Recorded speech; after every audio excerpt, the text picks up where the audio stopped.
SNN's John Woodruff met up with a former sales contractor who lives on the Sun Coast. He was on the grounds floor of the Nike success story, which explains why John has sneakers. That's right, Mike. Back in 1975, they didn't have endorsement deals and there was no advertising budget. They just had track shoes. And Don Gershio was one of the manufacturer's reps hired to sell them to every sporting goods store in America. When you have a rock that you have to push and push and push to get it to go, you're basically almost all by yourself. Well, once it starts to roll, everybody wants to get on the bandwagon. In 1975, you wouldn't see a line like this for a pair of basketball shoes. The craze created by a new pair of Jordans wouldn't exist without a misunderstanding between a track star and a Japanese interpreter and a beer with lunch. The reason he came up with Blue Ribbon Sports is at lunch he had a Pabst Blue Ribbon beer.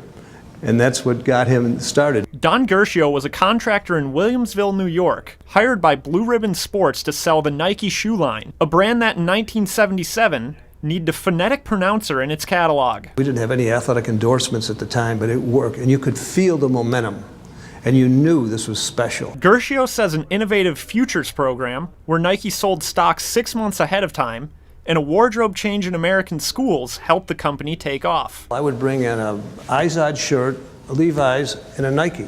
And I'd say to you, and you're the buyer, I said, here's the uniform of every kid in the United States right now. It got actually almost out of control. The first year I did $3,000 with the line.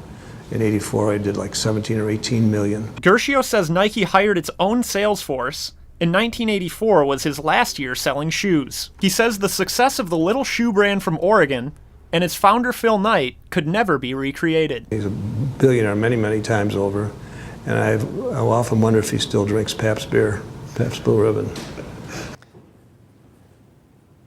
And Mike, another fun fact for you, Gershio says the iconic swoosh is the product of about 3 hours of work and came with a $35 price tag.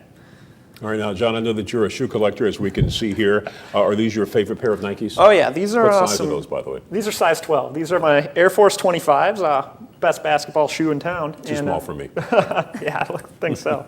But, yeah, they're not quite as rare as those catalogs I was looking at earlier today. Those were really cool to look at.